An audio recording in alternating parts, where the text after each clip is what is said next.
ஓம் காளி தேவியே போற்றி போற்றி. ஓம் மகா காளியே போற்றி போற்றி. ஓம் பத்ரகாளி தாயே போற்றி போற்றி. ஓம் பைரவ காளி தேவியே போற்றி போற்றி.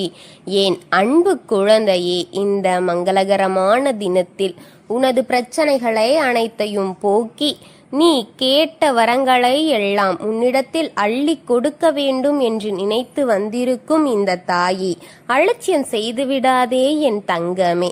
இதை முழுமையாக கேட்ட பிறகு சென்றால் மட்டும்தான் உனக்கு அனைத்தும் புரியும் என் தங்கமே. என் அன்பு குழந்தையே, உன் தாய் இந்த நேரத்தில் உன்னை தேடி ஏன் வந்தேன் தெரியுமா? மனதில் எத்தனையோ ஆசைகளை பூட்டி வைத்து கொண்டு உனக்காக வாழாமல் பிறருக்காக இங்கு வாழ்ந்து கொண்டிருக்கிறாய். உன் ஆசைகளை எல்லாம் வெளிப்படுத்தக் கூடாது என்று உனக்கு நீயே ஒரு கட்டுப்பாட்டை விரித்து கொண்டு உன் குடும்பத்திற்காக உன் வாழ்நாளை கழித்து கொண்டிருக்கிறாயே என் தங்கமே. உன் மனதில் எப்படிப்பட்ட ஆசைகள் வைத்திருக்கிறாய் என்பதை மனிதர்களில் நீ மறைந்து விடலாம் என் தங்கமே. ஆனால் என்னிடத்தில் நீ மறைத்துவிட முடியாது என்பதை மறைத்துவிட முடியுமா? இத்தனை ஆசைகளையும் உன் மனதில் சுமந்து கொண்டு உனக்காக இங்கு வாழாமல் பிறருக்கான நாட்களைத்தான் கடந்து கொண்டிருக்கும் என் அன்பு பிள்ளையே, அழிக்க வேண்டும் என்று நினைத்தால் அதை நான் எப்படி ஏற்றுக்கொள்வேன்? என் அன்பு பிள்ளையே, மனதளவில் யாருக்கும் வருத்தப்படக்கூடாது என்று நினைக்கும் உன்னை வருத்தப்பட வைத்து கொண்டுதான் இருக்கிறார்கள் இங்கே, வேதனைப்பட வைத்து கொண்டிருக்கிறார்கள் இங்கே. இங்கு உன் வாழ்க்கையில் இங்கு கேள்விக்குறியாகத்தான் இருக்கின்றது.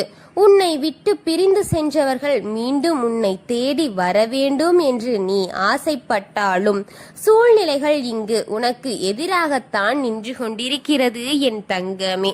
உனக்கானதை உன்னிடத்தில் கொடுக்காமல் அதை பிடுங்கி வைத்துக்கொண்டு நீ வேதனைப்படுவதையும் வேடிக்கை பார்த்து கொண்டிருக்கிறார்கள். நீ பார்த்த வரைக்கும் உன்னை வேதனைதான் இங்கு படுத்தி கொண்டிருக்கிறார்கள். இங்கு ஆட்கள் அதிகமாக இருந்து கொண்டுதான் இருக்கிறார்கள் உன்னை வேதனைப்படுத்த மட்டும். என் செல்வமே, இந்த நேரத்தில் உன்னிடத்தில் உனக்கு கொடுக்க வந்த வாக்கு நீ பொறுமையாக இதை இறுதி வரை கேள் என் பிள்ளையே. எத்தனை சோதனைகளை சுமந்து கொண்டிருக்கிறாய்.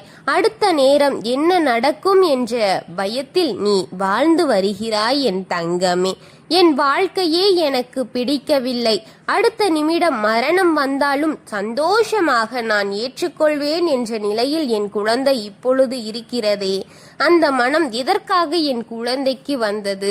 நானாக என்னை மாய்த்து கொள்ள வேண்டும் என்று நினைத்தாலும் எனக்கு அதனை தைரியம் எனக்கு வருவதில்லை தாயே என்று என்னிடமே நீ கேட்கொண்டிருப்பது என் மனவேதனையை உச்சப்படுத்துகிறது என் தங்கமே. உன்னுடைய நல்ல மனதிற்கு நீ நல்லபடியாக வாழ்வாய் என்று நான் நினைத்தேன். ஆனால் நீ இந்த நிலைக்கு வருவதற்கு காரணம் உன்னை சுற்றி இருப்பவர்கள்தான் என் தங்கமே என்று வேதனையோடு சொல்லும் என் பிள்ளைக்கு அப்படிப்பட்ட சூழ்நிலையை உனக்கு வரவிடக்கூடாது என் தங்கமே. உன்னை காப்பாற்ற ஒரு நிமிடம் கூட உன்னை விட்டு விலகாமல் நான் இருக்கும் வரை உனக்கு அந்த நிலையை கொடுக்க மாட்டேன் என்பதை உறுதிப்படுத்திக் கொள்வேன் என் பிள்ளையே. உன்னை அழிக்க வேண்டும் என்று நினைத்து பல காரியங்கள் அவன் செய்தாலும் கூட அதை நீ அனுபவிக்காதபடி அந்த காலகட்ட கர்மா வினைகளுக்கு நேரத்தில் சரியில்லாமல் இருந்தாலும் நான் சற்று பொறுமையாக இருக்க வேண்டிய நேரம் சிக்கிக்கொண்டேன் என் தங்கமே என்பதுதான் உண்மை என் பிள்ளையே.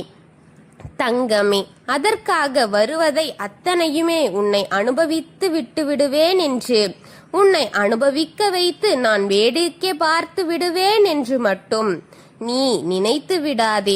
நான் எத்தனையோ காரியங்களிலிருந்து உன்னை நிச்சயம் விலக்கி காப்பாற்றி நிறுத்தி இருக்கிறேன் என்பதை நீ ஒரு சில முறை அறிந்திருப்பாய் என்பது எனக்கு நிச்சயம் தெரியும். அதை நீ அறிந்து இருக்கிறாய்.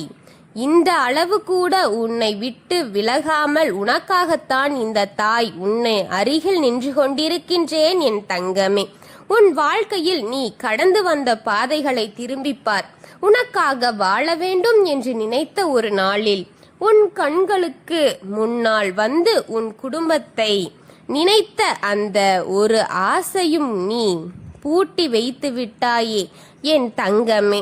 உனக்கான வாழ்க்கை வேண்டாம், உன் விருப்பம் வேண்டாம். நான் உன் குடும்பத்திற்காகவும் வாழ்ந்து விட்டு போகிறேன் என்று நினைத்து நீ அந்த நிலைக்கு நீ தள்ளப்பட்டிருக்கிறாய் என் தங்கமே. எதிரிகளையும் துரோகிகளையும் பகையாளிகளையும் பார்த்து பார்த்து பார்த்து வாழ்க்கை வெறுத்து நீ நின்று கொண்டிருக்கிறாய். உன்னை ஒரு உள்ளம் நேசித்து கொண்டிருக்கிறது என்பதை உனக்கு தெரிவிக்கத்தான் வந்தேன் என் பிள்ளையே. அந்த உறவு நேரடியாக உன்னிடம் பேசியும் இருக்கிறது. மறைமுகமாக இருந்தும் உன்னை பார்த்து கொண்டும் உன்னை பார்த்து ரசித்து கொண்டும் உன் வேதனைகளை பகிர்ந்து கொள்ள வேண்டும் என்று கூட யோசித்து கொண்டிருக்கின்றது. ஆனால் உன்னுடைய குடும்ப சூழ்நிலைக்கு உன்னுடைய வேதனைகளுக்கும் அந்த உறவை உன் அருகில் வரவிடாமல் தடுத்து கொண்டிருக்கிறது பிள்ளையே. என்ன தாயே சொல்கிறீர்கள்? எனக்கு ஒன்றும் புரியவில்லை என்று நீ சொல்வது எனக்கு நன்றாக புரிகிறது என் பிள்ளையே. புரியும்படியாக சொல்கிறேன், இதை கேள். ஆனால் அதனால்தான் உண்மை உனக்கான கோடுகளை நீ போட்டுக்கொண்டு அந்த கோட்டை விட்டுவிடவும் மாட்டேன் என்ற சூழ்நிலையில் கைதியாக இருக்கும் உன்னை நேசிக்கும் ஒரு உயிர் இங்கு இருக்கிறது என்பதை கூறத்தான் வந்தேன். இதை கேட்கும்போது நீ அலட்சியமாக சிரிக்கலாம். ஆனால் அந்த உறவு யார் என்ன என்பதை மறைந்திருந்து பார்க்க வேண்டும் என் தங்கமே. ஏன் உன்னை பார்த்து ரசிக்க வேண்டும்? ஏன் உன்னோடு பேச வேண்டும்? ஏன் உன்னோடு அந்த பாசத்தை கொடுக்க வேண்டும் என்பதை பற்றி நீ தெரிந்து கொள்ள அந்த நேரம் நெருங்கிவிட்டது என் தங்கமே. இந்த வாக்கு உனக்கு புதிதாக இருக்கலாம், ஆனால் நான் சொல்வது சத்திய வாக்கு என்பது உனக்கு தெரியும் என்று ஆசைப்பட்ட சூழ்நிலைக்காக அதை வேண்டாம் என்று நீ மறைத்து இருந்த ஒன்று உன்னை தேடி வரப்போகின்றது தான் என் தங்கமே. நான் உனக்கு கொடுக்கும் வாக்கு என்னதான்? நான் உன் எதிரி உன்னை அழிக்க நீ எழுந்து கொண்டுதான் இருப்பாய். வீழ்க போவது நீ கிடையாது என் தங்கமே. ஒரு இன்ப செய்தியை, மகிழ்ச்சியான செய்தியை, மனம் குளிரும் ஒரு செய்தியை உனக்கு நடக்க போகும் இப்பொழுது அந்த சூழ்நிலையில் நீ இருக்கிறாய் என் தங்கமே. அது நடக்க போகிறது. கொண்டாட்டமாக கொண்டாட போகிறாய். அப்படிப்பட்ட நேரம் உன் அருகில் வந்து கொண்டிருக்கிறது பிள்ளையே.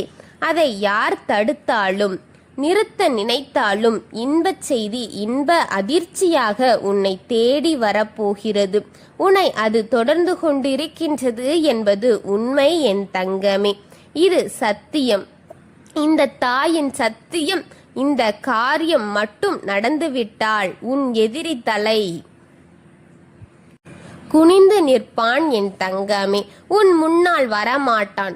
உனக்கு முன்னால் அவன் வரவே மாட்டான். தலை நிமிர்ந்து கூட நடக்க மாட்டான். இது நடக்க வேண்டும், இதை தடையில்லாமல் நடத்த வேண்டும் என்று நினைக்கிறாயா? என் ஆலயத்திற்கு வந்து என்னிடம் கேள். அனைத்தையும் உனக்காக நான்